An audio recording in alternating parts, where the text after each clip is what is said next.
Nós vamos ler a partir do versículo 1. Havendo Deus antigamente falado muitas vezes e de muitas maneiras aos pais pelos profetas, a nós falou-nos nesses últimos dias pelo Filho, a quem constituiu herdeiro de tudo e por quem fez também o mundo, o qual, sendo o resplendor da sua glória e a expressa imagem da sua pessoa, e sustentando todas as coisas pela palavra do seu poder, havendo feito por si mesmo a purificação dos nossos pecados, assentou-se à destra da majestade nas alturas, feito tanto mais excelente do que os anjos, quanto herdou nome mais excelente do que eles. Até aqui, palavra de Deus. Todos nós já tivemos a experiência de ir numa loja, no mercado, no shopping, em algum lugar, para comprar alguma coisa. A gente estava em casa e a gente pensou, quero comprar aquilo. Ou talvez a gente já estava planejando, há um certo tempo, comprar determinada coisa. E a gente vai na loja, no shopping, no mercado, e quando a gente chega lá, às vezes a gente desiste da compra. Todos nós já tivemos essa experiência de querer comprar alguma coisa e desistir da compra. Por que nós desistimos da compra? São muitas razões pelas quais a gente desiste de uma compra. Mas eu acho que existem dois motivos principais que nos levam a fazer isso. A gente já teve experiência de comprar alguma coisa e a gente já percebeu que muitas vezes o barato sai caro. A gente já percebeu que determinado produto, se a gente pensa, olha só que barato eu vou comprar, não é tão bom assim, estraga rápido, não é tão gostoso como aquele mais caro. E daí depois a gente tem que comprar o outro mais caro. Quer dizer, a gente pagou um valor pequeno por um, depois tem que comprar um outro para substituir aquele que não é tão legal assim. Então a gente já teve essa experiência de perceber que às vezes o barato sai caro. E daí a gente chega num determinado lugar, a gente analisa, o preço está bom. Mas a gente olha para o produto assim, isso aqui não parece ser legal, isso aqui parece que não vai durar muito tempo. E daí a gente desiste da compra. Mas em outros casos, o que nos leva a desistir da compra é o preço. O produto é bom, boa qualidade, marca confiável, mas a gente chega na loja e a gente percebe, eu não tenho esse dinheiro aqui para gastar. Eu pensei que ia ser mais barato, mas está meio carinho isso aqui, está meio salgado esse preço. Aí a gente não compra, porque o preço está muito caro. Mas o que é um produto caro? Um produto de R$10 é caro? Um produto de R$1.000 é caro? Depende, né? Um chiclete de R$10 é caro. Eu quero mascar um chiclete, aí vou lá comprar, é 10 pila. Só um chicletezinho. Não é o tablete que é 10 pila, não, é só um chicletezinho, R$10. É caro? Mas de repente um computador bom, por R$1.000 é barato. Então às vezes R$10 é caro e R$1.000 é barato. Mas o que faz um chiclete de R$10 ser caro e o que faz um bom computador de R$1.000 ser barato? O que faz um produto ser caro e outro barato é o valor que nós damos a esses produtos. Por mais, eu nunca gostei de mascar chiclete, nem quando criança. A minha mãe, ela me criou direito nesse aspecto. Ela criou a gente sem bala, sem chiclete, sem bolacha. Bolacha recheada eu comecei a comer depois que eu virei adolescente. Então eu comecei a comer, eu ia escondido. Escondido não. Eu pedia dinheiro para a avó, ia no mercado e comprava. Mas enquanto era criança, a gente não foi criado com nada disso. E eu acho que é bom. Porque, sei lá, cada um cria o seu filho como quer, né? Mas tanta besteira que se come, depois a criança está com dente cariado, porque criança não escova o dente direito, fica comendo aqueles doces, aquelas porcarias, depois fica cheio de cárie. Eu nunca tive cárie quando criança. Eu só fui ter cárie depois de adulto, depois que eu... Mas quando criança eu não tive cárie, nem nos dentes de leite. Mas eu estou fugindo do assunto aqui. Por mais que a pessoa goste de mascar um chiclete, a pessoa tem que ter muito dinheiro para gastar R$10 num chiclete. Ou ela não se preocupa, ela tem pouco dinheiro, mas ela não está nem aí. Ela quer mascar o chiclete e ela vai pagar 10 pila pelo chiclete. É isso que faz um produto ser caro ou barato. É o valor que nós damos. Eu preciso desse chiclete, senão eu vou morrer. Então eu vou pagar R$10 por ele. E por outro lado, a gente pode até precisar de um computador novo. E um computador novo, bom, por R$1.000, é barato. Porque um computador bom mesmo, acima de R$4.000. Tu quer comprar um computador bom, top de linha. Acima de 4.000. Abaixo disso é computador mediano, abaixo de 2.000 é computador ruim, e R$1.000 é o computador que não vale nem a lata do lixo que tu vai ter que largar ele depois. Que é ruim mesmo. Agora, um computador bom por R$1.000, tu pode pensar, poxa vida, eu até queria aproveitar essa oportunidade, mas eu tenho tantas outras coisas mais importantes do que isso, que eu vou ter que ficar com esse meu computador velho. É isso que faz um produto ser caro ou barato. Se a sua vida dependesse de um chiclete, você pagaria 10, 100 ou até R$1.000 por um chiclete. Porque a sua vida depende desse chiclete. Se você não tiver esse chiclete, você vai morrer. Então você pagaria tudo, porque aquele chiclete ali vale a tua vida.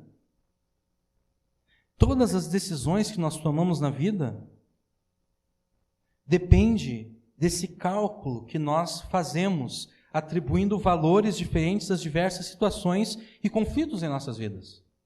As decisões que a gente toma é baseado nisso. O que vale mais para mim? Isso ou aquilo? É aquilo. Então é aquilo ali que eu vou escolher. Eu vou deixar isso aqui de lado e vou para aquilo.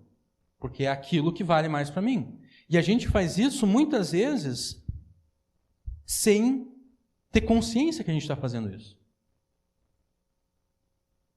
A maioria das vezes que a gente está tomando decisão, a gente nem tem consciência que a gente está atribuindo diferentes valores às diferentes coisas na nossa vida que estão competindo pela nossa atenção e pelo nosso amor. Na maioria das vezes, a gente não tem consciência que a gente está atribuindo valores às coisas. O homem ou a mulher que trai o seu cônjuge, na maioria das vezes em que a traição ocorre, a pessoa percebe que ela está dizendo que aquela aventura vale mais do que o seu marido, do que a sua esposa. Mas é isso que a pessoa está dizendo. É a escolha que ela fez. O que vale mais, o meu casamento ou essa aventura? É a aventura, então vou lá. Mas a pessoa nem sabe que ela está dizendo que a aventura vale mais para ela.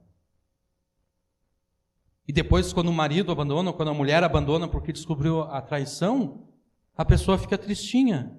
Eu perdi ele, perdi ela, perdi o meu filho, perdi a minha filha. Bom, mas tu disse que a aventura valia mais do que a tua família. Foi tu que tomou essa decisão, foi tu que falou isso.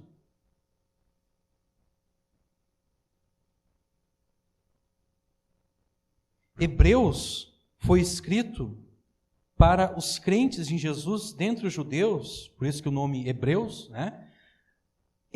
Porque esses crentes judeus, eles estavam prestes a abandonar a sua fé em Jesus para voltar ao judaísmo por causa das perseguições e sofrimentos que eles estavam tendo na vida deles.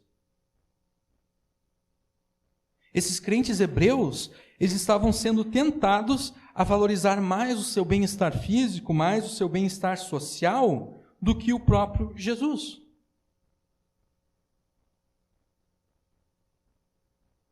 Esse é todo o ponto do escritor de Hebreus, é esse.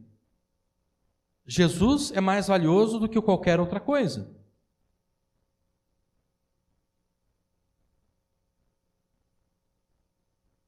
Jesus vale mais do que qualquer outra coisa. Jesus é mais caro do que qualquer outra coisa.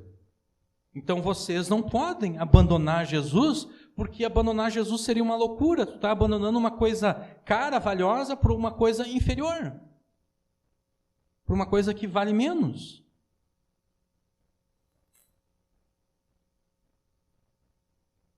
Os crentes hebreus eles estavam sendo tentados a valorizar mais o seu bem-estar físico e social do que o próprio Jesus. E eles estavam quase que abandonando a sua fé na nova aliança em Jesus para voltar à velha aliança.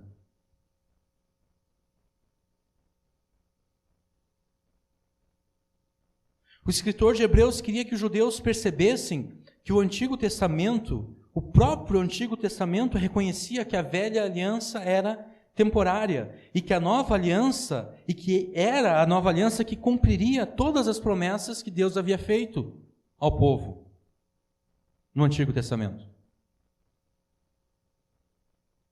Sendo que Jesus é muito mais valioso do que as instituições do Antigo Testamento e que a nova aliança no seu sangue é que traz cumprimento às promessas de Deus, quem volta à velha aliança rejeita as promessas de Deus. Mas muito mais do que isso, o escritor de Hebreus ele diz que quem rejeita Jesus, quem rejeita a nova aliança em Jesus para voltar à velha aliança, está se colocando debaixo do horrendo e terrível juízo de Deus, que é fogo consumidor.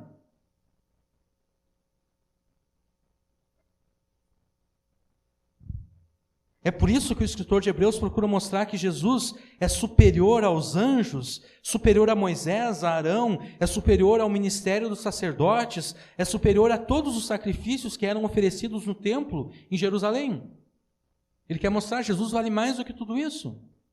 Para que vocês vão voltar à antiga aliança? Jesus é mais valioso do que os anjos, Jesus é mais valioso que Arão, Moisés.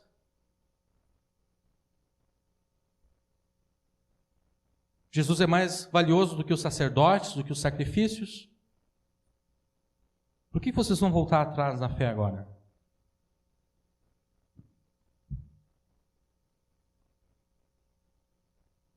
O escritor de Hebreus queria que os seus leitores percebessem que Jesus tinha muito mais valor do que todas as personalidades e instituições do Antigo Testamento.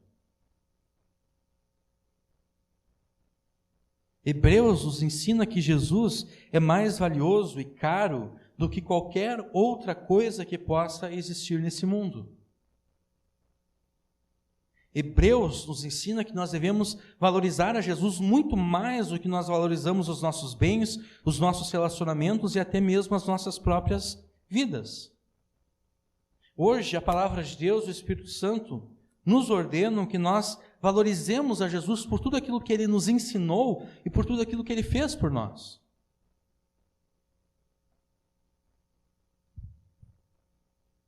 Jesus é valioso para você? Jesus tem algum valor para você? Ou você trocaria Jesus por algo que te parecesse mais valioso, do mesmo modo que um homem ou uma mulher trocam o seu casamento por uma aventura qualquer? Qual o valor que você dá a Jesus? Qual o valor que você dá àquilo que Jesus te ensinou? Qual o valor que você dá àquilo que Jesus fez por você? Nessa noite nós vamos aprender que nós devemos valorizar a Jesus por tudo aquilo que Ele nos ensinou e por tudo aquilo que Ele fez por nós. Para mostrar que Jesus tem muito mais valor do que o judaísmo e do que as instituições do Antigo Testamento, o escritor de Hebreus faz uma comparação entre a revelação de Deus no Antigo Testamento e a revelação que Jesus trouxe. Ele começa no versículo 1 dizendo: havendo Deus antigamente falado muitas vezes, de muitas maneiras, aos pais pelos profetas, a nós falou-nos nesses últimos dias pelo Filho. Deus no passado se revelou à nação de Israel muitas vezes e de muitas maneiras diferentes, por meio dos profetas. A menção dos profetas aqui engloba todos os personagens do Antigo Testamento aos quais Deus se revelou e através dos quais a sua palavra foi escrita. Quais são os personagens bíblicos aos quais Deus se revelou no Antigo Testamento? Adão, Noé, Abraão, Isaque, Jacó, Moisés, Samuel, Davi, Isaías, Jeremias, Ezequiel, Daniel e todos os demais profetas. É isso que o escritor de Hebreus aqui está falando. Havendo Deus antigamente falado de muitas vezes e de muitas maneiras aos pais, através de Adão, Noé, Abraão, Isaque, Jacó, Moisés, Davi, Isaías, Jeremias, Daniel, Oséias, Amós, Naum, Abacuque, Jonas, daqui a pouco eu vou dizer todos no Antigo Testamento. A nós, Deus não nos falou por meio deles. A nós, Deus nos falou por meio do Filho. Mas eu estou me adiantando aqui. Quais foram as maneiras pelas quais Deus se manifestou a esses personagens do Antigo Testamento? Deus falou aos pais pelos profetas por meio de teofanias. Daqui a pouco eu vou dizer para vocês o que é teofania. Teofanias, visões, sonhos, símbolos, parábolas, salmos, leis e ditos de sabedoria. Dessas diferentes formas, a maneira mais fantástica pela qual Deus se manifestou aos profetas foram exatamente as teofanias. Teofania é quando Deus aparecia para alguém em forma humana. Como, por exemplo, Abraão. Abraão estava lá cuidando da vida dele, e daqui a pouco ele vê 3 homens no horizonte. E esses homens estão caminhando em direção a ele. É Deus e 2 anjos. E daí Deus está ali, Abraão prepara uma refeição para Deus, Deus come com Abraão. E daí os 2 homens vão embora. Daí Deus começa a falar com Abraão, dizendo, olha, eu vou destruir Sodoma e Gomorra. Daí Abraão começa a interceder em favor de Ló, o seu sobrinho. Aquilo ali foi uma teofania. Deus se revelou a Abraão em forma humana.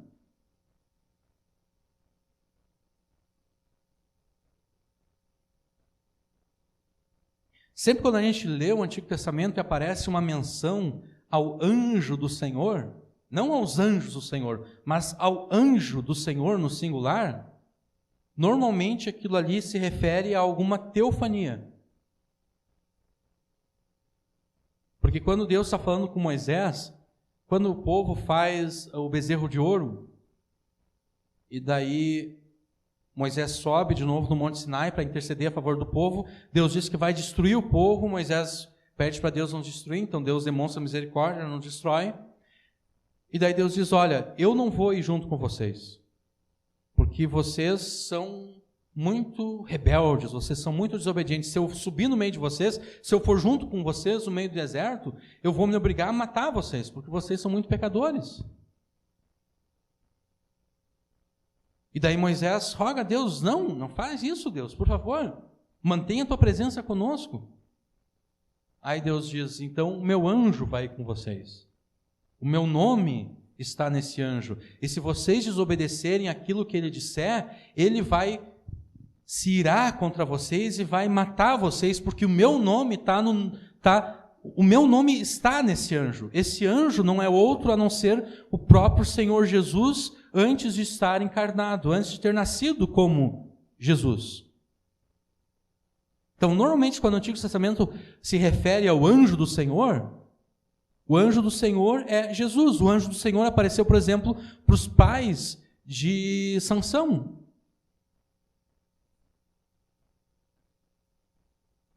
Jesus apareceu para os pais de Sansão.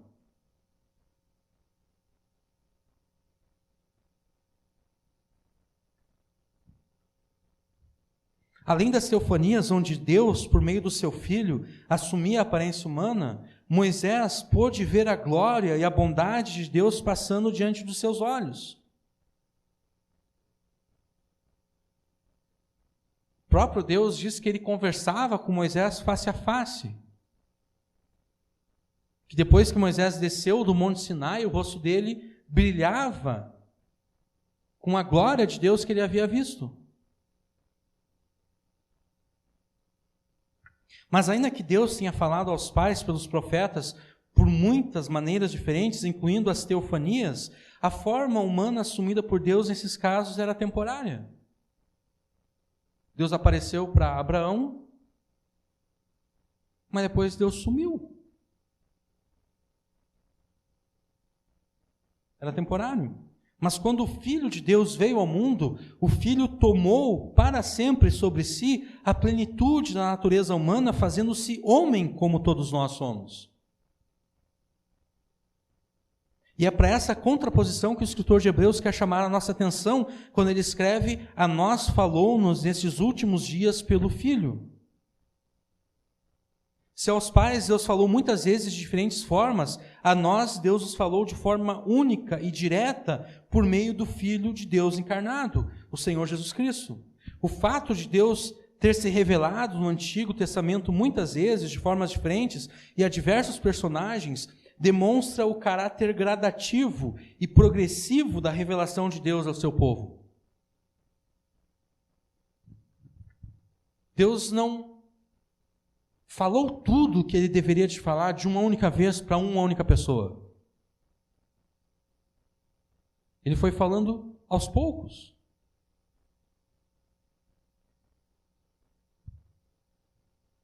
Foi aos poucos que Deus foi se revelando ao seu povo de diferentes formas, num período que se estendeu por quase 1.800 anos.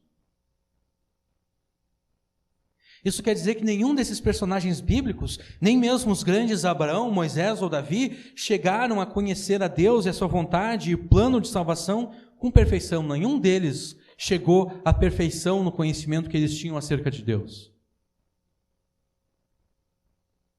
Nem Abraão, nem Moisés, nem Davi e nem ninguém. Porque eles só receberam parte da revelação de Deus. Mas inaugurando os últimos dias, Deus fez a sua revelação final através do seu próprio Filho encarnado, o Senhor Jesus Cristo.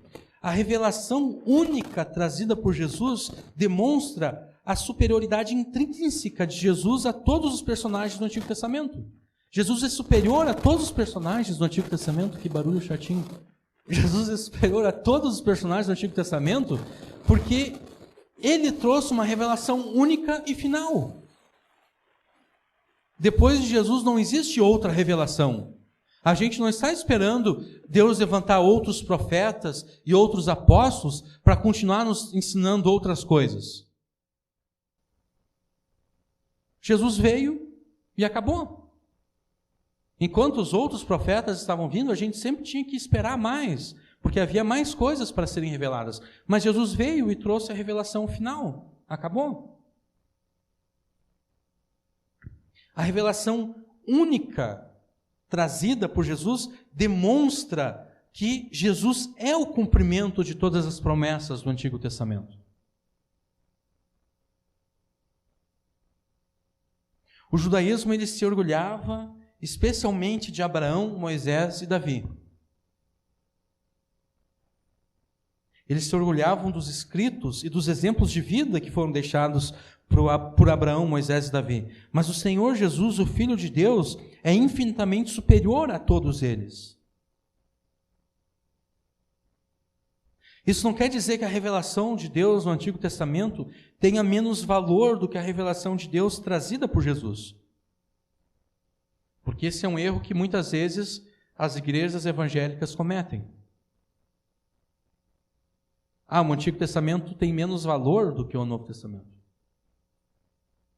Não, não tem menos valor, porque foi o mesmo Deus que se revelou.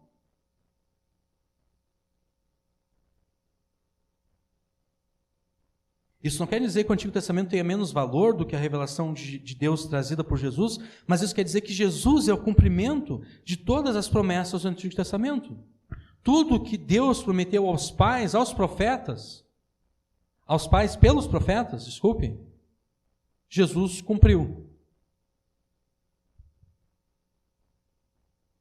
Jesus cumpriu a nós por meio do Senhor Jesus Cristo.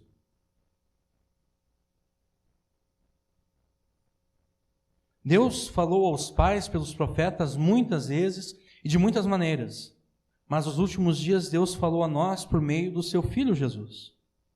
As palavras ditas e ensinadas por Jesus são a revelação de Deus a nós e são um cumprimento da promessa de salvação que Deus havia feito aos pais.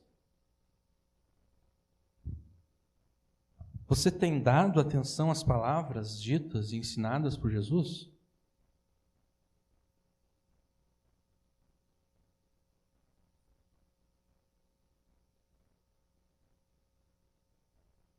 Porque, afinal de contas, a revelação trazida por Jesus, aquilo que ele ensinou, aquilo que ele fez, é a revelação final de Deus.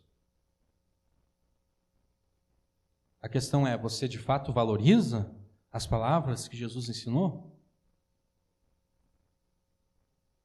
O escritor de Hebreus mais tarde vai dizer que a palavra dita pelos anjos, quando os homens descumpriram essa palavra que foi dita pelos anjos, a ira de Deus se acendeu sobre aqueles que desobedeceram. E daí ele diz, bom, se Jesus é superior aos anjos, quanto mais então aqueles que desobedecem e que não dão atenção às palavras de Jesus. Muitas vezes os crentes eles ficam entusiasmados com as manifestações do Espírito, com linhas estranhas, profecias, mas eles ficam meio que desanimados e emburrecidos com a pregação da palavra. Se só teve pregação no culto, os crentes dizem, poxa vida, Deus não falou hoje.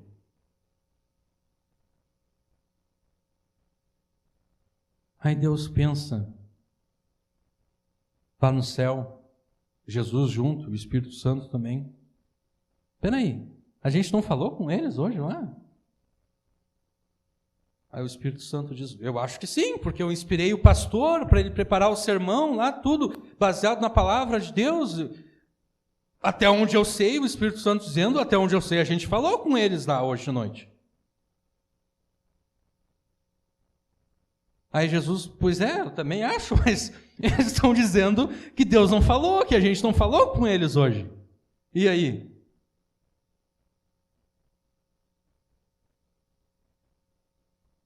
Não há nada de errado em ficar animado com as manifestações do Espírito. Mas acontece que a palavra de Deus revelada por Jesus é mais importante do que qualquer dom espiritual. Paulo disse isso.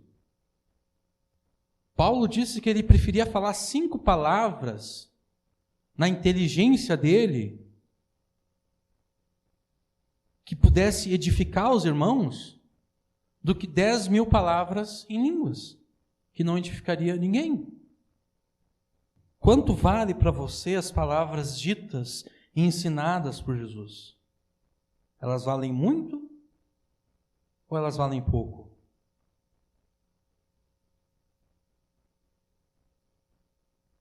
O que você valoriza mais? Manifestações espirituais ou a simples pregação das palavras de Jesus? Porque com relação às manifestações espirituais, a gente não pode aceitar elas assim, com mente aberta. Paulo diz, a gente tem que julgar tudo. Alguém falou em línguas e houve interpretação. Tá, então vamos julgar. Vamos ver se procede ou não. Com base em quê? Com base na palavra de Deus. Vamos ver se essas línguas interpretadas têm procedência bíblica ou não. Vamos ver se essa profecia que foi dada do culto tem procedência bíblica ou não.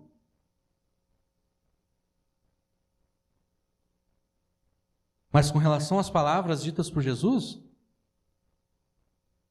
nós não somos chamados a julgar as palavras de Jesus. Nós somos chamados a receber as palavras de Jesus e obedecer às palavras de Jesus.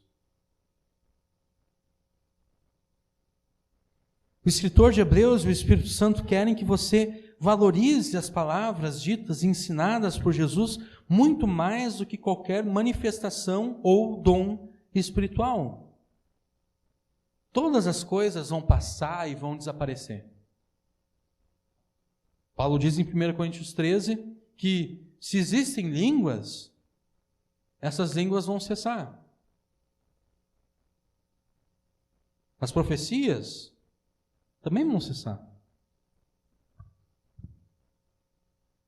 Tudo passa, todas as coisas vão passar e desaparecer. Mas as palavras de Jesus vão permanecer para sempre. Você tem dado atenção às palavras ditas e ensinadas por Jesus? Porque é muito bonito a gente lê o versículo 1 de Hebreus.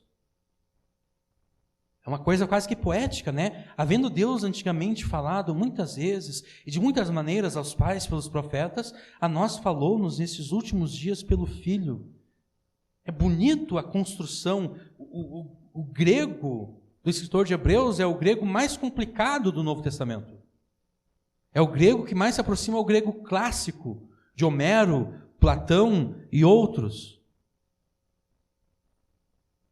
Bonita a construção que ele fez e bonita a tradução que os caras conseguem fazer do grego. Mas a gente tem que entender o que isso significa.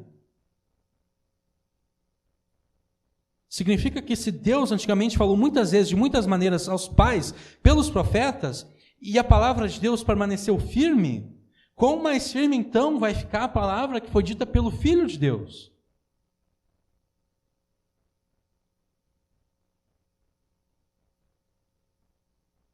Você tem dado atenção às palavras ditas e ensinadas por Jesus? As palavras ditas e ensinadas por Jesus não se limitam àquilo que está registrado nos evangelhos, mas se estende a todos os escritos do Novo Testamento. Porque o próprio Jesus falou que ele teria muitas outras coisas para ensinar aos apóstolos.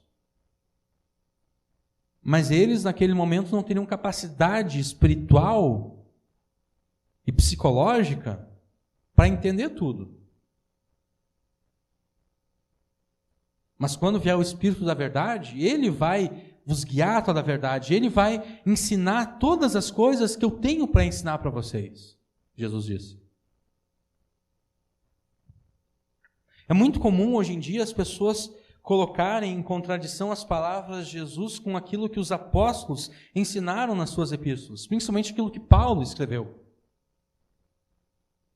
As pessoas gostam de dizer, isso aí é o que Paulo escreveu. Ou essa é a opinião de Paulo, ele mesmo escreveu, isso não disse o Senhor, isso digo eu. Ele mesmo está dizendo que é a opinião dele. Mas isso é não entender aquilo que Paulo está dizendo. Ele fala isso no contexto 1 Coríntios 7, acerca do casamento, quando ele fala que aquilo que ele vai dizer agora não foi Jesus que disse, e é ele que está dizendo, ele não está dizendo que aquilo ali tem menos valor. O que ele está dizendo é que Jesus simplesmente não tratou daquele assunto enquanto Jesus teve o seu ministério público de pregação. Porque quando Jesus falou acerca de casamento, Jesus falou dentro do contexto do povo da aliança. Todos os judeus, até prova em contrário, eram crentes. Todos eles criam em Deus. Nunca houve a situação de um judeu crente casar com uma judia incrédula, porque se ela é judia, ela é crente também. Então, obviamente, sempre quando Jesus tratou sobre casamento, ele sempre tratou do ponto de vista em que os dois são crentes, o homem e a mulher. Só que agora o evangelho está sendo pregado aos gentios e de repente tem algum crente que é casado, ele se converte, mas o esposo ou a esposa dele não se converteu. E daí agora a gente tem um caso de um casamento misto. Não porque o crente foi rebelde e casou com o incrédulo, mas porque ele já era casado e ele se converteu e o cônjuge não. E daí Paulo diz, bom, isso que eu vou falar agora, Jesus não tratou disso. E é por isso que eu vou falar. Então, quando Paulo diz isso, ele não está dizendo que aquilo ali é só opinião dele. Ele só está dizendo que Jesus não tratou daquele assunto. O homossexualismo gosta de fazer colocar em contraponto as palavras de Jesus e aquilo que os apóstolos ensinaram e escreveram. Os homossexuais dizem, Jesus nunca falou contra o homossexualismo. Foi Paulo que falou. Eles falam isso como se Paulo estivesse se contrapondo a Jesus. Como se Paulo tivesse distorcido aquilo que Jesus havia pregado. Aquilo que Jesus havia ensinado. Mas na verdade é mentira que Jesus não falou do homossexualismo. Quando Jesus diz que no princípio Deus criou homem e mulher, e que não deve se separar aquilo que Deus uniu, Jesus está falando que o homossexualismo está excluído. É homem e mulher. As pessoas que fazem isso, que tentam colocar as palavras de Jesus com aquilo que os apóstolos ensinaram, essas pessoas, na verdade, elas não creem na palavra de Deus. Porque a base da fé na palavra de Deus é a certeza de que Deus jamais vai contradizer a si mesmo. Quem de fato crê na palavra de Deus, tem a certeza que Deus não se contradiz. Que Deus não diz uma coisa para depois dizer outra coisa. O Deus que se revelou a Abraão, Moisés, Davi, aos profetas, é o mesmo Deus que se revelou por meio de Jesus e que inspirou os apóstolos a escreverem o Novo Testamento. E quando a gente acha uma aparente contradição, é porque a nossa interpretação está errada. Como, por exemplo, às vezes a gente chega lá em Mateus 5 e Jesus diz: ouviste o que foi dito aos antigos, eu, porém, vos digo. Se a gente não tem muita informação acerca do contexto histórico, a gente pensa, poxa vida, Jesus está contradizendo Moisés, porque aquilo que foi dito aos antigos é aquilo que Moisés escreveu. Então Jesus aqui está modificando aquilo que Moisés escreveu. Mas não é isso que está acontecendo ali. O que está acontecendo ali é que Jesus está combatendo a tradição dos antigos. Porque os antigos, eles pegaram a lei de Moisés e eles criaram várias tradições sobre como obedecer à lei de Moisés. Então, por exemplo, a lei do sábado. Não se deve trabalhar no sábado. Aí o que eles fizeram? Eles criaram várias regrinhas para dizer como tu vai cumprir essa lei. Então eles diziam o seguinte: tu não pode vou chutar aqui um valor, tá? Tu não pode se distanciar mais do que 1 quilômetro da tua propriedade. Porque se tu andar mais de 1 quilômetro no sábado, tu está trabalhando. E tu está infringindo o mandamento. Só que como esse pessoal era todo hipócrita, o que eles faziam? Eles saíam de casa com várias coisas que pertenciam a eles. Eles andavam 1 quilômetro, largavam um casaco. Aí agora eles tinham mais 1 quilômetro para andar, porque a propriedade deles estava aqui agora. Então eles podiam andar mais 1 quilômetro. Daí quando chegavam nesse quilômetro, eles largavam uma outra coisa. Quer dizer, eles criaram leis mais rígidas que Deus nunca disse que tu não pode andar mais do que 1 quilômetro no sábado. Eles criaram regras mais rígidas do que Deus havia criado e ao mesmo tempo eles criaram um mecanismo para desobedecer essas regras rígidas. E ao desobedecer as regras rígidas, como na cabeça deles as regras rígidas vinham de Deus, eles de fato estavam pecando contra Deus fazendo isso. Porque se de fato eles entendiam que tu não podia andar mais do que 1 quilômetro no sábado, e eles conseguiam de algum jeito burlar aquele mandamento, ainda que não fosse pecado, mas eles de fato estavam pecando, porque na consciência deles aquilo era pecado e eles não estavam nem um pouco se importando em cometer aquele pecado.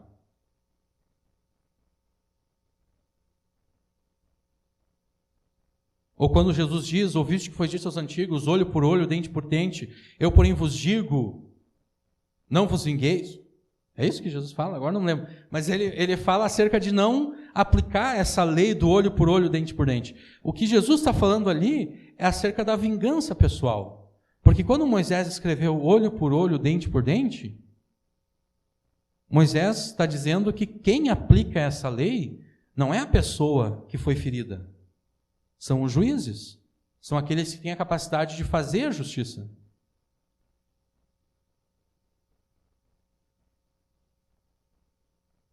Não é que o Vitor vem e cega o meu olho esquerdo, eu vou lá e cego o olho esquerdo dele também, porque olho por olho, dente por dente. Não, não é isso.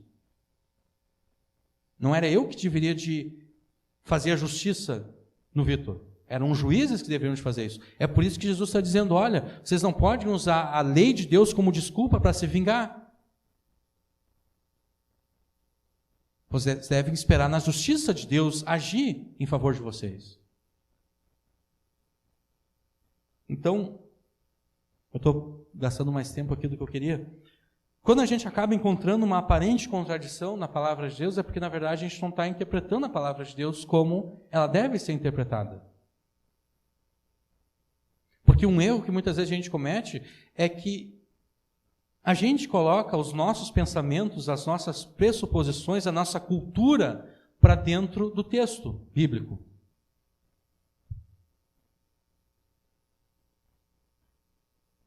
E daí a gente lê o texto bíblico como que se aqueles personagens pensassem da mesma forma como nós pensamos. E na maioria dos casos não é assim. Por exemplo, quando os discípulos perguntam para Jesus, lá em Mateus 24, acerca do fim do mundo, eles não estão pensando no fim do mundo como nós pensamos no fim do mundo. Nós pensamos o fim do mundo como uma realidade pós-apocalíptica, uma coisa assim tipo de Walking Dead. Todo mundo virou zumbi e estão matando uns aos outros. A gente pensa no fim do mundo nesses termos, mas não era assim que eles pensavam. O fim do mundo para eles era a destruição do templo, porque no final do capítulo 23, um dos discípulos chegou lá para Jesus e disse: olha só, Jesus, que bonito aquele templo ali, ó. Eles estavam no Monte das Oliveiras, né? E o sol estava se pondo, e o sol estava pegando no templo, e as pedras estavam brilhando em direção a eles. E os discípulos: olha só, Jesus, que lindo o templo, olha só que bonito. Que pedras, que construções, Jesus. E Jesus disse: em verdade vos digo que vai chegar o dia em que não vai ficar pedra sobre pedra. E na mente deles, isso era o fim do mundo. A destruição do templo é o fim do mundo. Então eles perguntam: qual é o sinal do fim do mundo, Jesus? Só que se a gente coloca os nossos preconceitos para dentro do texto, a gente pensa que de fato eles estavam pensando no fim do mundo como nós pensamos no fim do mundo.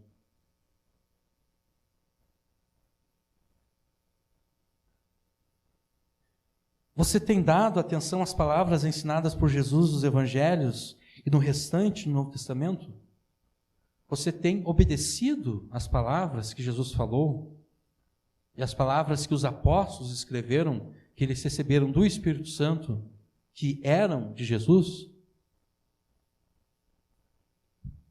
Rejeitar as palavras ensinadas por Jesus nos Evangelhos e no restante do Novo Testamento é rejeitar a Deus, porque foi Deus que se revelou. Foi Deus que nos falou por meio do Filho. Valorize, acima de tudo, as palavras ensinadas por Jesus nos Evangelhos, no restante do Novo Testamento, porque essas palavras são a sua vida. Pedro disse: para quem nós iremos? Só tu tens as palavras da vida eterna.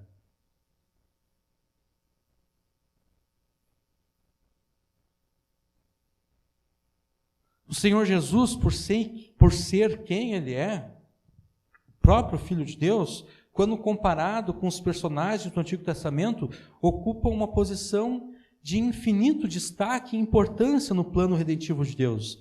Versículo 2: a quem constituiu herdeiro de tudo, por quem fez também o mundo. O judaísmo se orgulhava de Abraão por ser aquele a quem Deus havia feito as alianças da promessa. Eles também se orgulhavam de Moisés, porque foi por meio de Moisés que Deus revelou a sua lei. E eles se orgulhavam de Davi, porque Davi foi o maior rei de Israel, e porque Deus prometeu a Davi que um dos filhos dele seria o Messias. Seria aquele que reinaria eternamente sobre Israel, cujo reino não terá fim, diz, está lá em 2 Samuel, capítulo 7, se eu não me engano.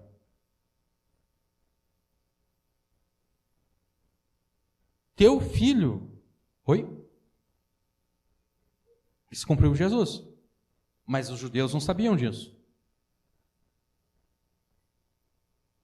Lá em 2 Samuel 7, Davi quer construir o templo, Davi quer construir a casa de Deus, e daí o profeta primeiro diz: vai lá, constrói. Aí depois Deus fala para o profeta, diz: não, vai lá e fala com o meu servo Davi, dizendo o seguinte: tu está querendo construir a minha casa? Muito bem, muito bom que tu querendo. Nossa, estou me atrapalhando. Que tu está querendo construir a minha casa. Mas na verdade tu não vai construir a minha casa. É eu que vou construir a tua casa, diz Deus para Davi. Porque eu vou suscitar dentro dos teus filhos um rei que vai reinar sobre Israel para todo sempre. O reino dele não vai ter fim. E esse teu filho vai ser para mim como um filho. Eu vou ter esse teu filho, Davi, como o meu próprio filho. Então, o judaísmo se gloriava de Abraão, Moisés e Davi. E nenhum de nós discutiria a importância de Abraão, Moisés e Davi no plano de salvação de Deus. Abraão, Moisés e Davi são personagens-chave no plano de salvação de Deus. Mas acontece que Jesus, o Filho de Deus, é infinitamente mais importante do que todos eles juntos. Se Abraão foi aquele a quem Deus fez as promessas da aliança, Jesus é o verdadeiro e único herdeiro das alianças da promessa e das promessas da aliança. Se Moisés foi aquele por meio de quem Deus revelou a sua lei, Jesus é o verdadeiro e único intérprete da lei e o único que cumpriu toda a justiça da lei. Se Deus prometeu a Davi um filho que traria salvação e reinaria eternamente sobre o povo, muito mais do que filho de Davi, Jesus é o Filho de Deus, o grande rei e o salvador do mundo. Mas Jesus é muito mais do que o herdeiro das promessas da aliança, muito mais do que o herdeiro da justiça da lei, muito mais do que o herdeiro do reino e da salvação de Deus. O Senhor Jesus, o Filho de Deus, é o herdeiro absoluto de todas as coisas que existem, a quem constituiu herdeiro de tudo, diz o versículo 2. Jesus é o herdeiro de tudo, de todas as coisas. E na verdade Jesus é o herdeiro de todas as coisas exatamente porque Ele foi o agente da criação de Deus. Ele, a quem constitui herdeiro de tudo, por quem fez também o mundo, por quem fez também o cosmos, como está no original grego, por quem fez também o universo. No princípio era o Verbo, e o Verbo estava com Deus, e o Verbo era Deus. Ele estava no princípio com Deus. Todas as coisas foram feitas por intermédio dele, e sem ele nada do que foi feito existiria. Ó profundidade da riqueza, da sabedoria e do conhecimento de Deus, quão insondáveis são os seus juízos e quão inescrutáveis os seus caminhos. Pois quem conheceu a mente do Senhor? Quem se tornou o seu conselheiro? Quem primeiro lhe deu alguma coisa, para que então lhe fosse recompensado? Porque todas as coisas são dele, por ele e para ele. A ele seja a glória eternamente. Amém. Porque nele foram criadas todas as coisas nos céus e na terra, as visíveis e as invisíveis, sejam tronos, sejam dominações, sejam principados, sejam poderes, tudo foi criado por ele e para ele. Abraão, Moisés e Davi são importantes, mas eles não são mais importantes do que aquele que criou o universo e que é o herdeiro de todas as coisas que ele mesmo criou e fez. O Senhor Jesus, o Filho de Deus, é o começo e o final da história, porque Ele é o Criador do mundo e o herdeiro do universo. A história só existe porque o mundo existe. Se o mundo não existiria, a história também não existiria. E Jesus é o princípio e o final de tudo, porque Ele é o Criador, Ele é aquele que iniciou todas as coisas, e Ele é o herdeiro. O herdeiro, se algum de nós algum dia herdar alguma coisa, a gente só vai herdar alguma coisa porque a pessoa a quem pertencia aquilo morreu. A herança sempre vem no final. Jesus é o princípio de tudo porque Ele é o Criador e Ele é o final de tudo porque Ele é o herdeiro. Todas as coisas, todos os fatos históricos, desde o começo do universo até o final do mundo, pertencem a Jesus e aconteceram para a sua própria glória. Todas as coisas. Tudo aquilo que acontece, seja bom, seja ruim, seja alegre, seja trágico, tudo isso acontece para a glória de Jesus.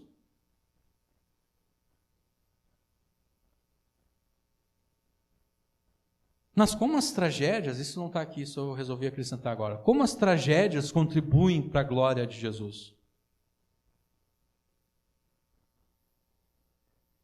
Como os assassinatos que ocorrem contribuem para a glória de Jesus? Como os estupros que ocorrem contribuem para a glória de Jesus? Como?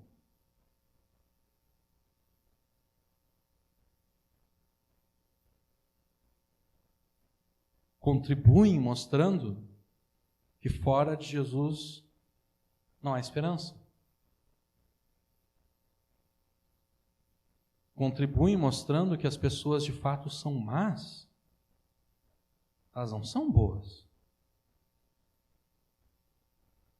pessoas são más, apesar a gente sempre tem, as pessoas que a gente conhece, a gente sempre considera como pessoas boas. A gente sabe que elas têm as falhas delas, que elas não são perfeitas, tem determinadas coisas na vida delas, na personalidade delas, que a gente não gosta muito, mas de uma forma geral, a gente, essa pessoa é boa.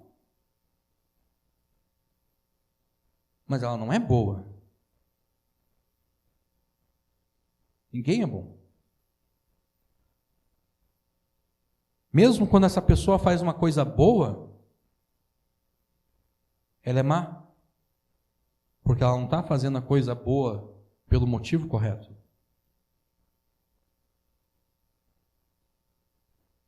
Ela está fazendo a coisa boa porque ela quer aparecer, porque ela quer ganhar alguma vantagem depois.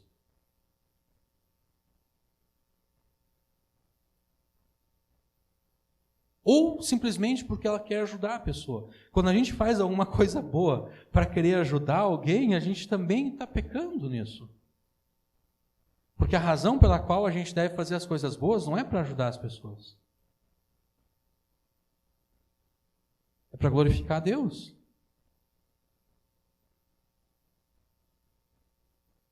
Se eu simplesmente faço uma coisa boa para ajudar alguém, eu estou pecando. Se eu não faço para a glória de Deus, se eu faço para ajudar a pessoa, eu estou pecando. Porque ao ajudar a pessoa e não glorificar a Deus, eu estou dizendo que aquela pessoa vale mais do que Deus. E se aquela pessoa para mim vale mais do que Deus, então eu sou idólatra. Porque qualquer coisa que tem mais valor do que Deus na minha vida é um ídolo. Então as pessoas não são boas. Elas são más. Todos esses assassinatos, toda essa violência, todas essas coisas horríveis que a gente vê no noticiário dia a dia, tudo isso glorifica a Jesus. Porque tudo isso mostra que Jesus estava correto.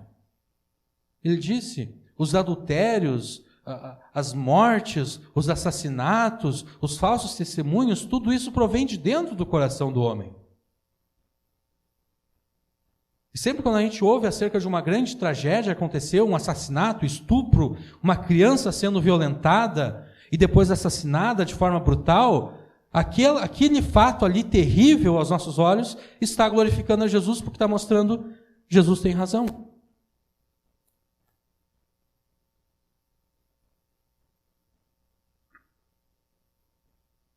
Jesus é mais valioso do que qualquer outra pessoa, pois tudo que existe no universo e até a própria história pertencem a Jesus por direito de criação e por direito de herança.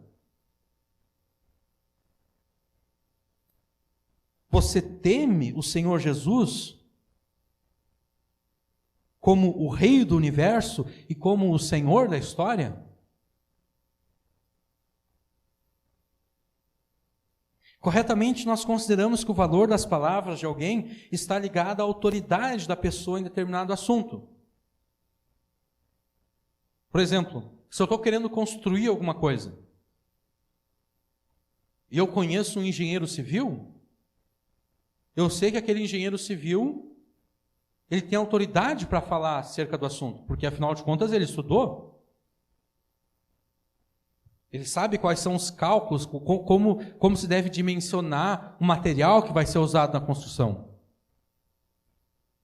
Então, eu ouço a palavra dele, o conselho dele, porque ele tem autoridade no assunto. Se eu estou preocupado com a minha saúde, eu não vou ouvir o engenheiro civil.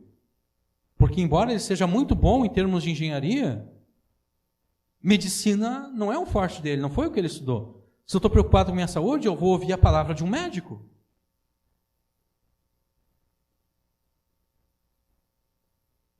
Um médico tem autoridade para falar de medicina, da mesma forma que um engenheiro tem autoridade para falar acerca de engenharia, mas a autoridade dele cessa exatamente aí. A autoridade do engenheiro termina na engenharia, e a autoridade do médico termina na medicina. Mas Jesus é a autoridade última sobre todo o universo e sobre toda a história.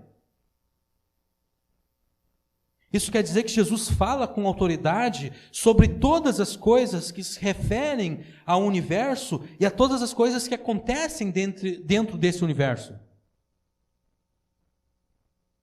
Jesus fala com autoridade sobre todas as coisas, porque Ele é a autoridade sobre todas as coisas. Isso também quer dizer que Jesus tem autoridade para julgar todas as coisas que acontecem no universo e na história. Deus não levou em conta os tempos da ignorância, mas agora ordena que todos os homens em todos os lugares se arrependam, pois determinou um dia em que julgará o mundo com justiça por meio do homem que estabeleceu com esse propósito. E Ele garantiu isso a todos ao ressuscitá-lo dentre os mortos. Porque foi com esse propósito que Cristo morreu e tornou a viver, para ser Senhor tanto de mortos como de vivos. Eu te exorto diante de Deus e de Cristo Jesus, que há de julgar os vivos e os mortos pela sua vinda e pelo seu reino, que pregue a palavra, insiste a tempo e fora de tempo, aconselha, repreende, exorta com toda paciência e ensino. Nem a morte pode te esconder do juízo do Senhor Jesus, porque Ele é tanto o Senhor quanto o juiz, não somente sobre os vivos, mas também sobre os mortos.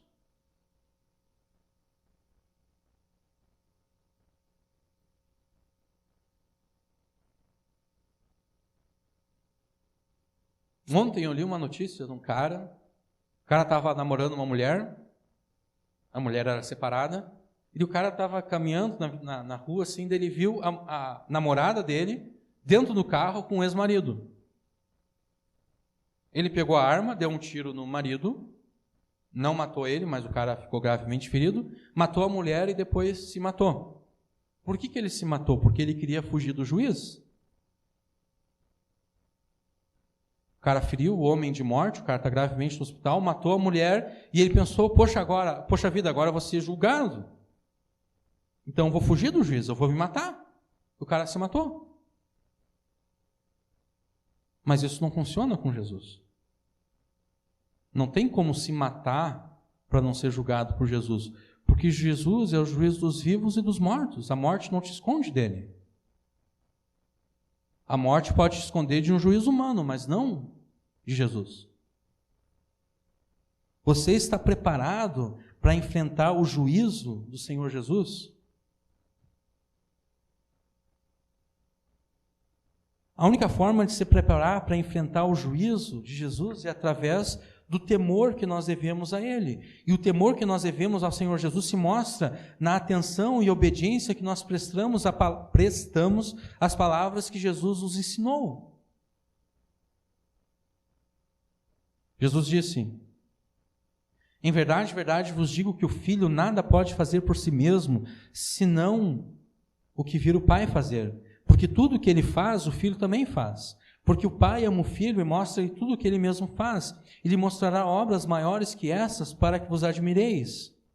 Pois assim como o Pai ressuscita os mortos e concede-lhes vida, assim também o Filho concede vida a quem Ele quer. Porque o Pai não julga ninguém, mas entregou ao Filho todo o julgamento, para que todos honrem o Filho assim como honram o Pai. Quem não honra o Filho não honra o Pai que o enviou. Em verdade vos digo que quem ouve a minha palavra e crê naquele que me enviou tem a vida eterna e não vai a julgamento, mas passou da morte para a vida. A única forma de se estar preparado para enfrentar o juízo de Jesus é, de fato, estar atento às palavras que Jesus falou, crer nas palavras que Jesus falou e obedecer às palavras que Jesus falou.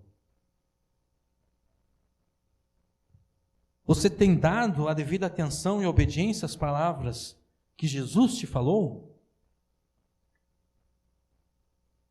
O escritor de Hebreus colocou: a nós nos falou nesses últimos dias. Jesus falou a cada um de nós. Jesus não falou só para Pedro, Tiago e João. Jesus falou para todos nós. Você tem dado a devida atenção e obediência às palavras que Jesus te ensinou?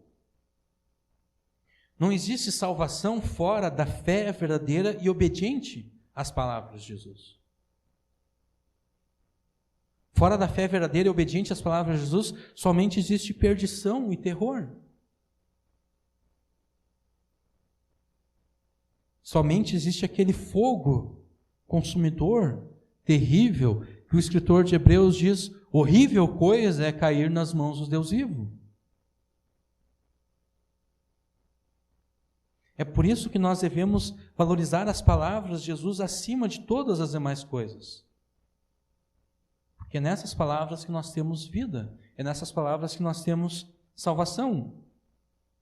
Mas além de valorizar Jesus e as palavras que ele nos ensina, nós devemos valorizar Jesus e tudo aquilo que ele fez por nós.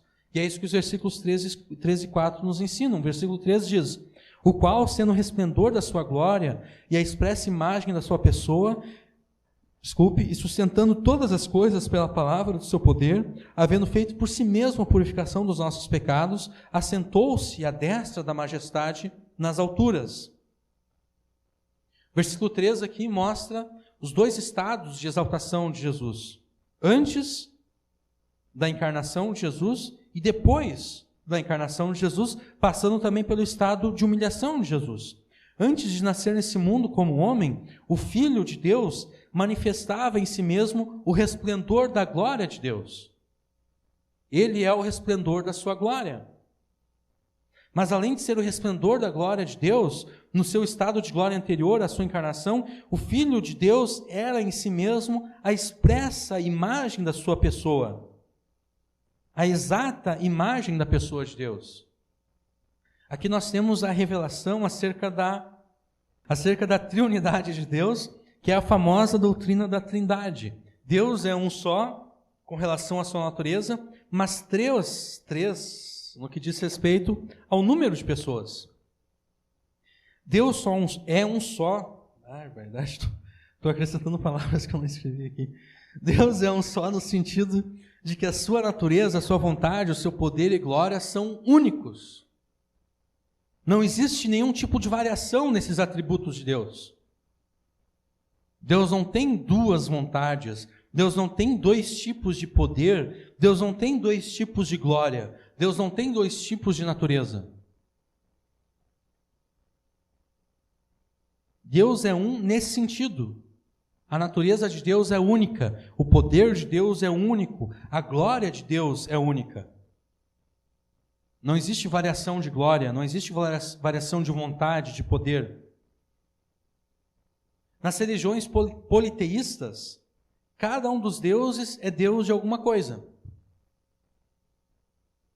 Então a gente tem um panteão grego, o Zeus é o deus dos deuses, ele é o rei dos deuses. E daí tem o Poseidon, que é o deus dos mares.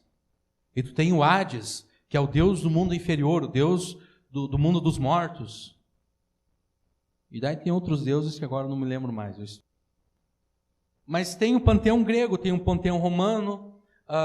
Com os filmes da Marvel, agora ficou famoso o panteão também nórdico, né? O Thor é um deus nórdico. Cada deus é deus de alguma coisa.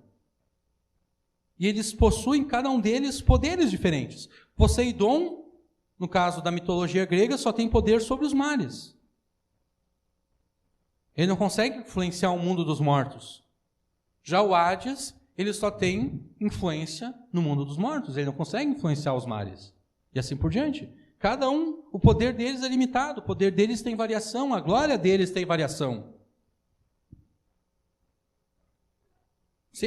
Na verdade, eles viviam brigando entre si. Eu me lembro que na década de 90 tinha um seriado, tinha a Xena e tinha o Hércules. Eu olhava esses seriados. O Hércules era filho do Zeus com uma humana. E daí tinha a Hera, que era a esposa divina do Zeus. E a Hera queria destruir o Hércules, porque, afinal de contas, o Hércules era filho do adultério do marido dela, Zeus, com uma humana. Né? Eu achava interessante essas coisas. Não sei porque eu sempre fui estranho assim.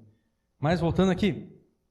Nos sistemas politeístas, cada um dos deuses é deus de alguma coisa. Eles possuem, cada um deles, poderes diferentes, vontades diferentes, glórias diferentes e assim por diante. Mas a revelação bíblica afirma que só existe um Deus, exatamente porque o Deus que existe é completo e pleno em si mesmo, não havendo variação ou mudança na sua natureza divina. Deus é Deus sobre tudo. Ele não é só Deus de alguma coisa. É por isso que existe só um Deus. Existe só um poder que governa todas as coisas. Não existem vários poderes que governam. Esse poder governa aquilo lá, aquele outro poder governa outra coisa. Não, é só um poder divino que governa tudo. É por isso que só existe um Deus. Mas ao mesmo tempo que só existe um ser e uma natureza divina, existem três pessoas que compartilham dessa natureza divina: o Pai, o Filho e o Espírito. Mas como o Pai, o Filho e o Espírito, eles participam da mesma natureza divina, eles têm a mesma vontade, eles têm o mesmo poder, eles têm a mesma glória, eles têm a mesma majestade. Nunca vai acontecer de um dia Jesus acordar, obviamente Jesus não dorme, né? Mas digamos assim, um dia Jesus acordar e... Quer saber, Pai? Eu mudei de ideia. Eu não estou mais concordando com a tua vontade. Nunca vai acontecer isso. Porque a vontade de Jesus é a vontade do Pai, é a vontade do Espírito Santo. Não existe conflito entre eles exatamente porque a vontade deles é única. Todos eles querem a mesma coisa. Todos eles trabalham com o mesmo propósito. As brigas, as discussões que existem entre nós é exatamente por causa disso, né? Pensa no casal. O homem está querendo uma coisa, a mulher está querendo outra, e a coisa não está combinando, e daí de repente os dois brigam, os dois discutem. Por quê? Porque a vontade de um é diferente da vontade do outro. Um está querendo uma coisa, o outro está querendo outra. Daí está feita a confusão. Isso não existe com Deus. Porque embora eles sejam três, Jesus, o Filho, Deus o Pai e o Espírito Santo, os três têm a mesma vontade, têm o mesmo poder. E na teologia se diz que, inclusive, se houvesse uma divisão, se digamos que Jesus e o Pai se unissem contra o Espírito Santo, eles não conseguiriam vencer o Espírito Santo, porque o poder do Pai somado ao poder do Filho é igual ao poder do Espírito Santo. Porque eles compartilham do mesmo poder.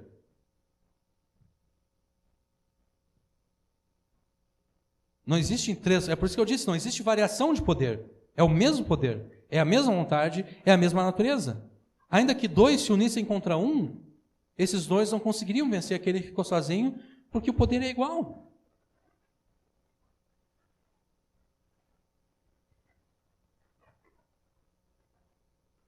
É por isso que existe apenas um Deus. E esse Deus é o Pai, esse Deus é o Filho, esse Deus é o Espírito Santo. Um único Deus, três pessoas diferentes.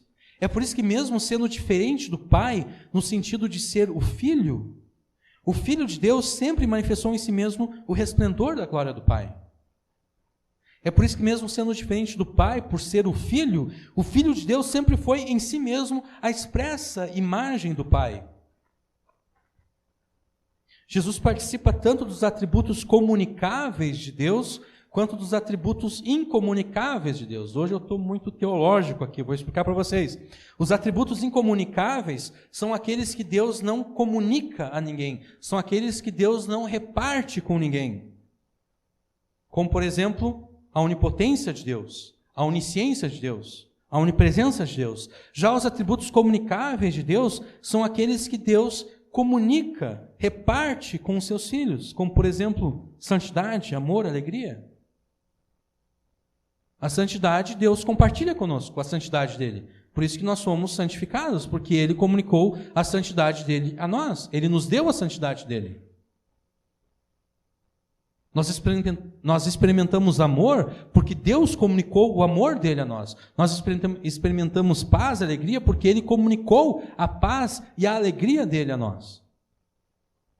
Jesus, como resplendor da glória de Deus, mostra Jesus participando dos atributos incomunicáveis de Deus, porque Deus não reparte a sua glória com ninguém, disse o profeta Isaías. Mas se Jesus é o resplendor da glória de Deus, isso significa que Jesus é tanto Deus quanto o próprio Deus. Porque se Deus não reparte a glória com ninguém, mas Jesus é o resplendor da glória de Deus, então quer dizer que a única alternativa é Jesus é Deus. Porque, do contrário, ele não poderia ser o resplendor da glória de Deus, porque Deus não reparte a glória dele com ninguém.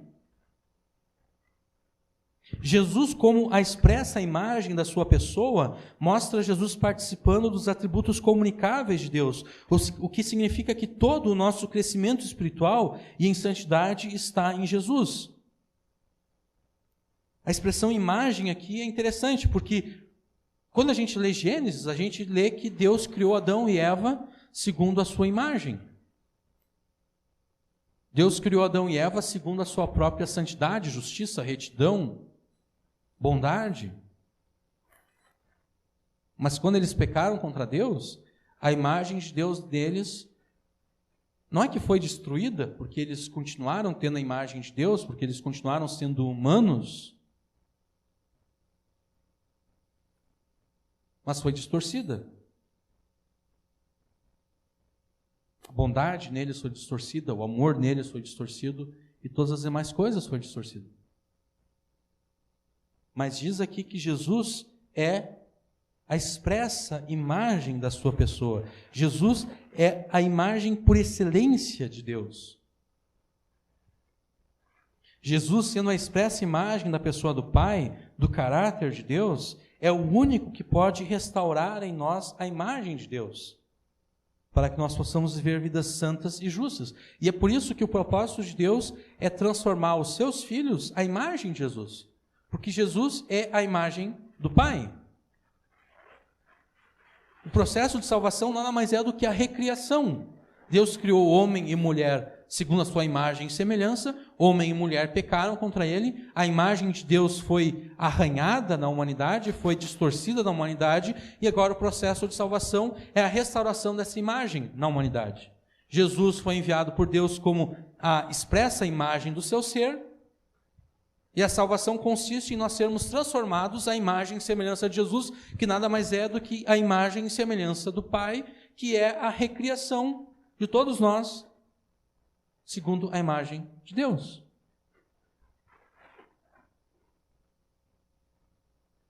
É por isso que constantemente nós somos animados pela palavra de Deus a imitar a Jesus, porque Jesus é a imagem de Deus. Quem me vê a mim, vê o Pai, disse Jesus a Filipe. Mas além de ser o resplendor da glória de Deus, a expressa imagem da sua pessoa, o Filho de Deus era aquele que sustentava todo o universo pela palavra do seu poder. O Filho de Deus não é apenas o Criador e o herdeiro do universo. O Filho de Deus é aquele que sustenta todo o universo. E ele não faz força para sustentar o universo. Na mitologia grega, de novo, tinha o Atlas, que era aquele que carregava o mundo nos seus ombros. Por isso que hoje nós usamos a expressão Atlas para se referir a uma coleção de mapas, normalmente mapas que envolvem o mundo inteiro. Esse Atlas, ele tinha que se esforçar para sustentar o mundo. Ele levava o mundo nos ombros, ele andava meio curvado, carregando o mundo, quase que desmaiando debaixo do peso do mundo. Mas Jesus sustenta o universo, Jesus sustenta a criação, não carregando o mundo nos ombros, mas simplesmente com o poder da palavra dele. Ele fala, haja, e acontece.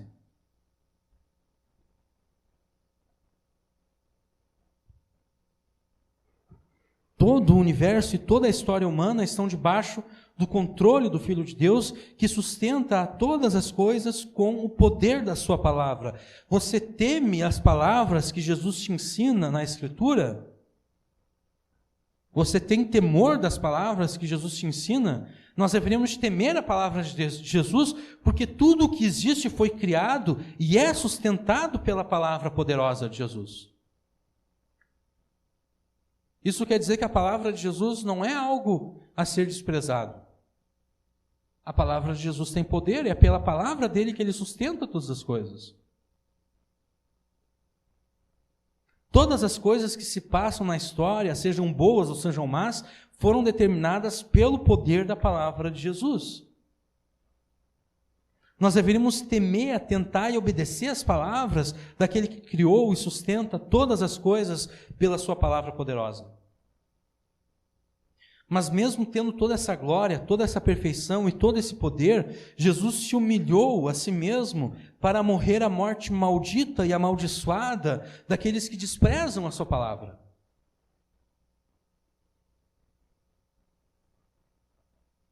Na metade Desculpe, na metade do versículo 3 está escrito assim: havendo feito por si mesmo a purificação dos nossos pecados. O pecado nada mais é do que a transgressão da lei de Deus, a transgressão da palavra de Deus, a transgressão da palavra de Jesus. Mesmo tendo toda essa glória, todo esse poder, toda aquela majestade, Jesus se humilhou a si mesmo para morrer a morte daqueles que desprezavam a palavra dele, daqueles que desobedeciam a palavra dele. Mesmo tendo encarnado como um bebê,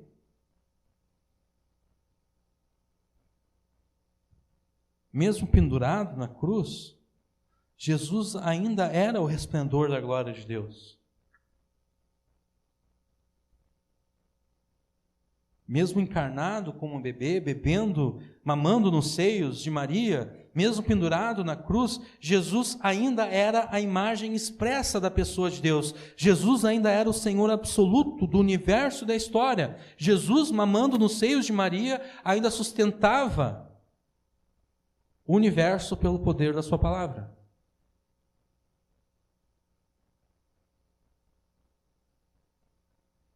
Mas o véu da carne humana de Jesus escondeu a sua glória dos olhos humanos e pecadores que o viram como um homem.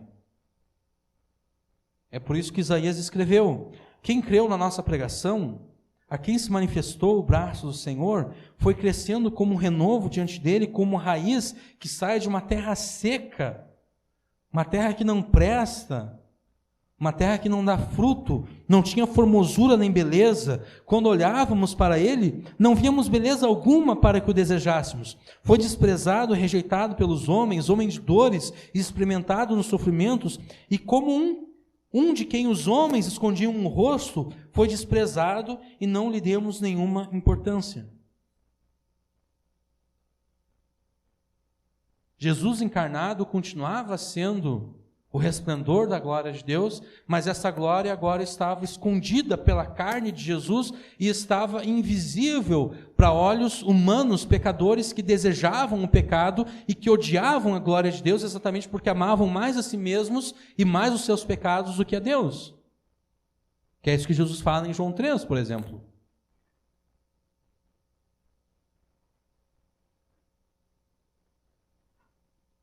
Ele diz: eu sou a luz. A condenação do mundo é essa: a luz veio ao mundo e os homens amaram mais as trevas do que a luz porque as suas obras são más.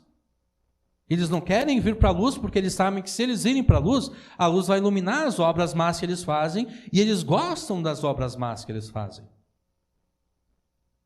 E mais tarde, em João capítulo 5, eu acho, Jesus vai dizer: como é que vocês vão crer em mim, sendo que vocês amam mais a glória dos homens do que a glória de Deus?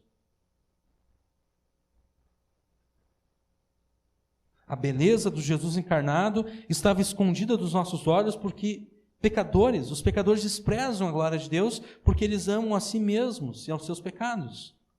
Mas aqueles que recebem do Espírito Santo a regeneração espiritual, para esses para os quais Deus se revela em graça, esses, ao olharem para Jesus, enxergaram nele a glória do Pai. O Verbo estava no mundo e o mundo foi feito por ele, mas o mundo não o reconheceu. Ele veio para o que era seu, mas os seus não o reconheceram.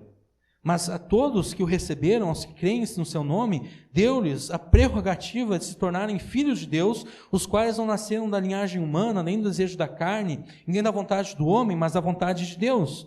E o Verbo se fez carne e habitou entre nós, pleno de graça e de verdade, e vimos a sua glória como a glória do unigênito do Pai. Ninguém jamais viu a Deus. O Filho unigênito que está ao lado do Pai foi quem o revelou. Jesus não abandonou a sua glória e nem o seu poder quando ele veio a este mundo. Mas ao se humilhar para que pela sua morte nos purificasse dos nossos pecados, Jesus abdicou da sua posição de glória e poder. Abandonar glória e poder é diferente de abdicar a posição de glória e poder. Tem aquela famosa, não sei se é tão famosa assim, Acho que é daquela história do rei Arthur e os cavaleiros da Távola Redonda. Acho que era o rei Ricardo, coração de leão. Ele queria saber o que as pessoas de fato achavam dele. Então ele tirou a coroa dele da cabeça, tirou as vestes reais dele, e ele se vestiu como um maltrapilho. E dele entrava nas tavernas e tudo, e ele ficava ouvindo o que as pessoas estavam dizendo. Ele continuava rei, ele só tinha abdicado da posição dele de governo. Mas ele não tinha abdicado do governo. É mais ou menos o que Jesus fez. Jesus abdicou não da glória, não do poder que ele tinha, mas da posição de glória e de poder. Aquele que, sendo Senhor, serviu os seus servos. Aquele que, sendo santo, se tornou semelhante aos pecadores. Aquele que, sendo justo, morreu no lugar dos injustos, como se injusto ele fosse. Tendo efetuado em si mesmo, pela sua morte, a purificação dos nossos pecados, Jesus assentou-se à destra da majestade divina nas alturas. É assim que o versículo 3 termina. Tendo Jesus feito pela sua morte a purificação dos nossos pecados, Jesus agora reina soberano sobre o universo e sobre a história humana, e isso para o benefício da igreja. Jesus assentar-se à destra de Deus significa Jesus reinando. Vocês sabem qual é o versículo preferido de Deus?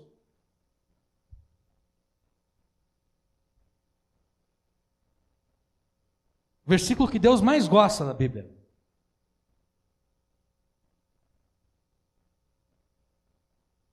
Não sabem? Salmo 110, versículo 1. Disse o Senhor ao meu Senhor, assenta-te à minha direita, até que eu ponha os teus inimigos debaixo dos teus pés. Por que esse é o versículo preferido de Deus? Porque esse é o versículo mais citado na palavra de Deus.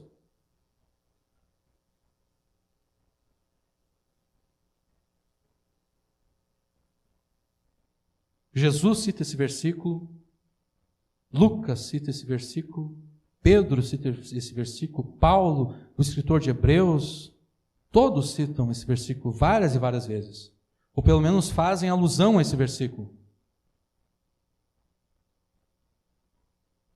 Assentar-se à destra de Deus significa reinar.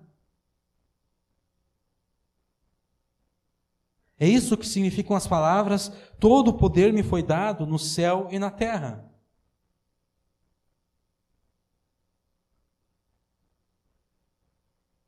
Jesus está reinando sobre o universo e sobre a história humana para o benefício da igreja. Além de temermos e obedecermos às palavras de Jesus, nós devemos ter plena confiança nas suas palavras, porque ele sustenta o universo e a história para o bem espiritual eterno daqueles que são seus. É por isso que nós não devemos nos desesperar e perder a fé quando as coisas parecem não estar dando certo para nós. Que isso acontece. As coisas de repente não dão certo para nós.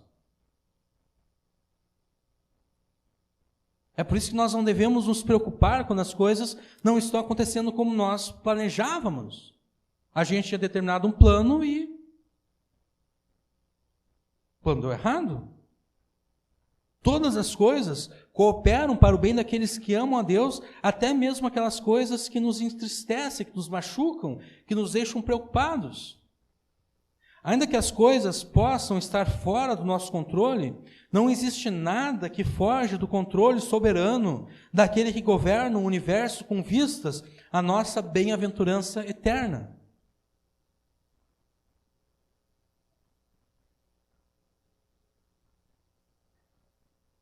O que nós precisamos fazer quando tudo dá errado é continuar vivendo, continuar trabalhando, continuar crendo, continuar obedecendo e continuar confiando que tudo coopera para o nosso bem. É a única coisa que a gente pode fazer. Porque a gente tem a certeza que Jesus está reinando para o nosso bem. No final de tudo, quando tudo terminar, a gente vai perceber que as coisas que mais contribuíram para o nosso bem espiritual foram exatamente aquelas coisas que mais nos machucaram. E é exatamente por isso que Jesus fala acerca de galardões, e é por isso que os galardões normalmente estão associados com sofrimento.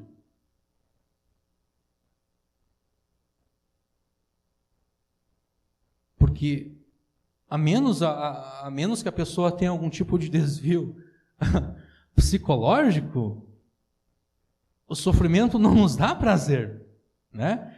A pessoa que sente prazer no sofrimento, ela tem algum desvio psicológico, mental, alguma coisa ali nela não está funcionando bem, que ela sente prazer na dor, porque o normal é a dor não dá prazer. O sofrimento não dá prazer. Ninguém gosta de sofrer.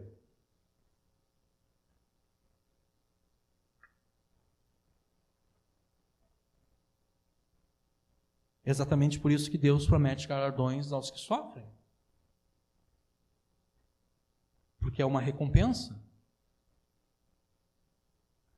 E a gente vai perceber que aquilo que mais contribuiu para o nosso bem foi exatamente aquelas coisas que mais nos entristeceram.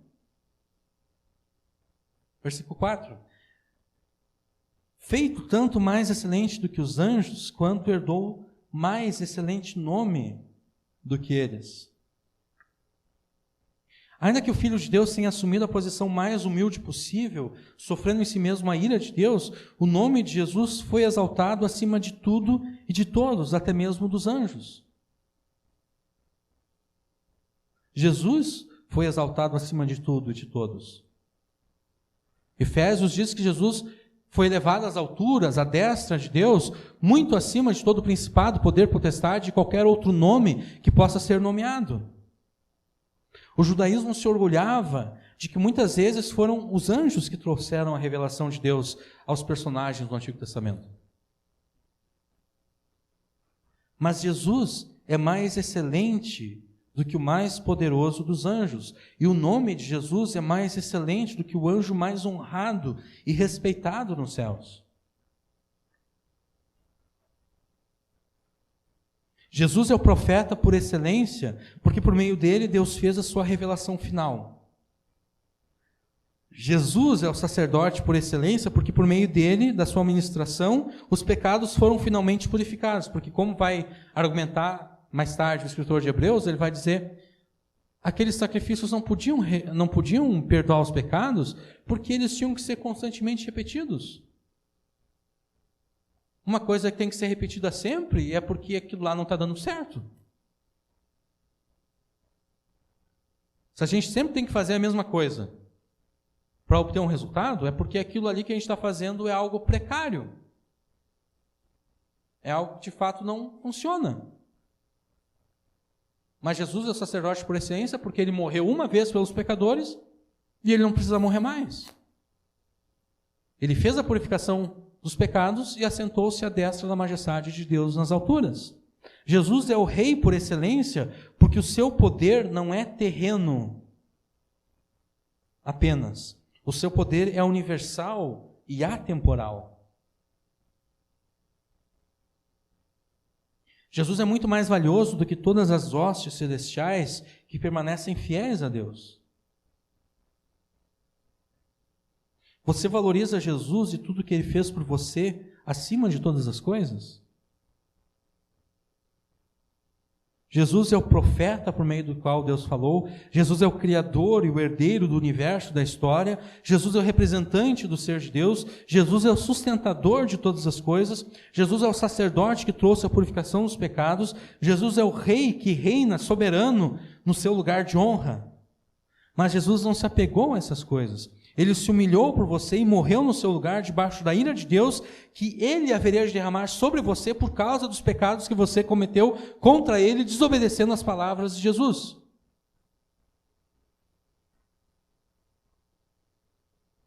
Você valoriza a Jesus e tudo que Jesus fez por você?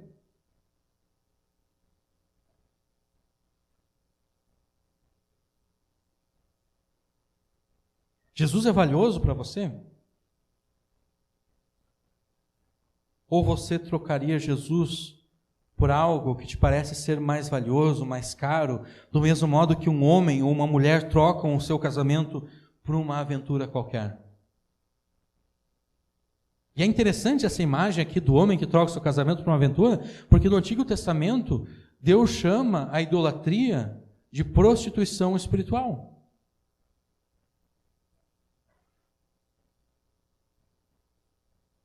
Deus diz para Israel: vocês estão me trocando por outros deuses, da mesma forma que uma mulher infiel troca o seu marido por qualquer outro.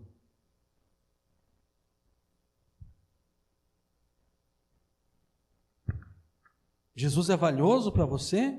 Ou você trocaria Jesus por algo que te parece ser mais valioso, do mesmo modo que um homem ou uma mulher trocam o seu cônjuge por uma aventura qualquer? O Espírito Santo nos ensinou nessa noite que Jesus é mais valioso e caro do que qualquer outra coisa que possa existir nesse mundo.